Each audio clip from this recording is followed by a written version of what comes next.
being able to live at least 50% in the future. Okay, to whereas next year I'd like to be able to live like 80% in the present, right? To get my work hours down to half days, which I think I can do, and the income keep scaling up because I've systemized everything, and I built a feedback loop on the course where I can just pump money and marketing into it. So that's been a big move for this year. Is just getting a team together and getting the marketing dialed in, so I can build that feedback loop, and 2 courses on the way. Okay, but all that stuff just to get to that point, it took sacrifice and suffering. I'm still pushing the ball forward. I'm still delaying gratification. Okay, and then next year I'm probably going to draw the line where the income's going to be where I want it to be, and I'm going to be good. But I'm never going to say neutral. I'm still going to want growth. I'm just going to want growth without more hours, and actually, in fact, lowering hours. Okay, and this is true in corporate America, by the way. My buddy moved up to like North American sales manager, and he just kept moving up. And he said, you know, at every level, there was less work for him. But that's because the levels were set by, I guess, the company.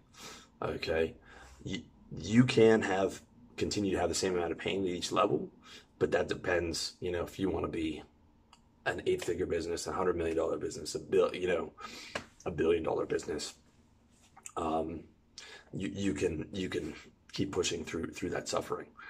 But it doesn't have to be that way. You can get to 6 figures. I think you can get even to 7 figures, and then reduce that significantly and be good with a smaller amount of growth, because there is this awkward stage. Okay, I've got a client of mine who's doing really well with a 50-person business, and I've got a client of mine who's doing well with a 10-person business. I've got a 3-person business. My business is much easier to deal with than the 10-person business. Okay, I make less money, but it's much easier to deal with. On the other end, the 50-person business is easier to deal with than the 10-person business, because that client is above the fray. There's COO, CTO, CMOs who manage a team of 10, and he's not having to involve himself in all the processes of like hiring and firing people. He could be above the fray in certain things and be able to work on high level stuff. Whereas when you're at a 10-person business, you're still involved, at least in this case, in so many pieces of the pie, in hiring and firing people. And there's complexities in the business, and it's hard to, at least that business, it's difficult to delegate certain things. So it's a situation of if you don't decide to be good with that income and really focus on delegating, you've got this really painful stretch to go from that 10-person business to that 50-person business, to that 8-figure stretch. I like that 7 to 8-figure stretch from my experience with clients, and what I can see seems to be very painful, especially if you're trying to do it quickly. There's a real awkward stage there. Okay, so again, it's more suffering, more sacrifice, based on the level that you're trying to get to. Okay, so here's what I think, in terms of levels though. If you're in like a Western country, I feel like you need to be doing 6 figures, and you need to have 6 figures in the bank. That's what you should aim for before you can start to feel like I can relax a little bit. And by that I mean I can get rid of these lower tier clients. I don't have to take on these lower tier demanding clients. I can get rid of those a little bit. And maybe I don't have to be doing 11-hour days. I can do 9-hour days or whatever, because I'm getting comfortable. Or not comfortable. I mean, that's still not enough to be really comfortable in the West, but it's enough to where you're seeing progress, and you can maybe accept a bit of slower growth. But I think in the West, in North America, you want to aim for like 250, because the government's going to take half of it, unless you reinvest that into like marketing at a loss or whatever. So I wouldn't set levels below 6 figures in North America for getting comfortable. I would push through and suffer through till you get to that.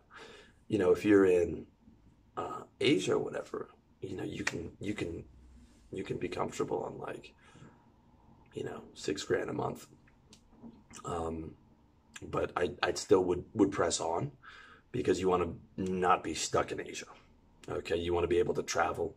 You want to be able to go back home if need be. But it's just a question of how much you're willing to suffer, and where you set the bar. For me, happiness is everything. It's always going to be about lifestyle for me. It's never going to be about billionaire, which would be a long shot even if I tried. I'm not going to lie. It's about, you know, here's the dream for me, okay? It's the major suffering was working the business, okay? Working the job, which I needed to get out of it because I hated the work, hated the people, into a business that I loved, okay? But within my business that I love and love talking to you guys and love the content, there are a lot of things that I hate, mostly uploading, editing, all kinds of other stuff that it takes to run a site and channels and all that. Being able to delegate, that's a big move, okay? But my revenue targets are probably higher than a lot of people's, or at least my take home. So the bar is set towards perhaps a bit higher, okay? And I'm willing to keep suffering, living 50% in the present, 50% in the future to hit that. But ideally, the goal is this, okay? Second childhood, that's the goal. I wake up, I'm happy to do everything, okay? All the work for RLD and the new channel that's going to be coming is work that I like doing, like videos, talking to clients because I like my clients, and then coming up with new ideas for videos, putting them in the Evernote, and that's pretty much it, okay? And then the rest of the day I can do yoga, I can have sex, I can, you know, have a few drinks with my friends, I can take Phenibut, which I don't think you should take unless it's more than once a week, and I think it's being banned. But I can do Karetza, I can go for walks, I can do all that cool stuff, okay? That to me is the end game.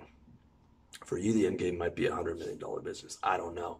I feel like happiness is what it's about, okay? But ironically, you've got to suffer to be able to enjoy that level of happiness. That's the funny thing. And life isn't easy when you need it to be easy, when you're not tough. Life only gets easy once you get tough, when you don't need it to be. You know, it's like the biblical quote, which I'll paraphrase, is like, to him who has abundance, he gets more, you know, because it's not fair. But that's just how it is. So you have to suffer to be able to get to a significantly higher baseline level of happiness.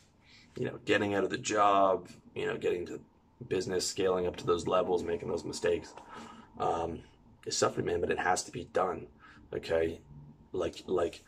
I just don't see this on too many channels or books or whatever. Like, just, if you're not a seasoned entrepreneur, how terrible it is for the first couple of years, especially if you weren't in sales like I was and you're not experienced with cold calling and getting clients and stuff. It's terrible. I've seen so many guys tap out on this stuff and come to me like, I didn't realize it was going to be so hard. And I feel like I've been screaming it, but they don't understand that, okay?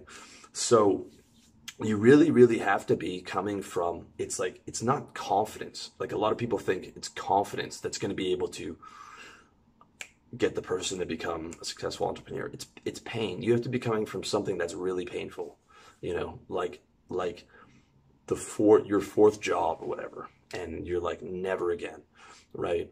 Never again am I working for someone. It's just not an option. And that there's so much fire underneath your feet, and the bridges are like, you can't go back, right? That's what it's about. That pain of working a job and not being successful and not being able to do what you want has to be greater than the pain of entrepreneurship, okay? Because for the first couple of years, you're like, you can hate life in your job, you're gonna hate it more in the entrepreneurship, okay? You're gonna hate it more. Your happiness is gonna go down for a couple of years, Okay. Every single guy I know that succeeded has experienced that. Okay. So acknowledging that and acknowledging as you level up, every time there's going to be pain and suffering. Okay. Until you're able to start, setting your limit of like, it's not just like revenue targets. It's like revenue ceiling, revenue floors, like where you're good with this amount of revenue as long as the business keeps growing 10%, and you're now going to delegate what you hate, so you're going to take some margin off the table and pay for it, and you're going to reduce your work hours, and you're going to start, instead of living 50% in the future, or like for your first couple of years you might have to live 70% in the future, you're going to be living like maybe 20% in the future. And being able to really live every single day. To me, that's the goal, to be able to create a reality where you live your ideal recurring day every day as much as humanly possible, with the exception of like going to the dentist, or, you get sick, or family members get sick, or whatever. That's the end game. Okay. But you have to suffer to get there. And, if you're going to a billion, you're going to be on like a longer suffering chart. Okay.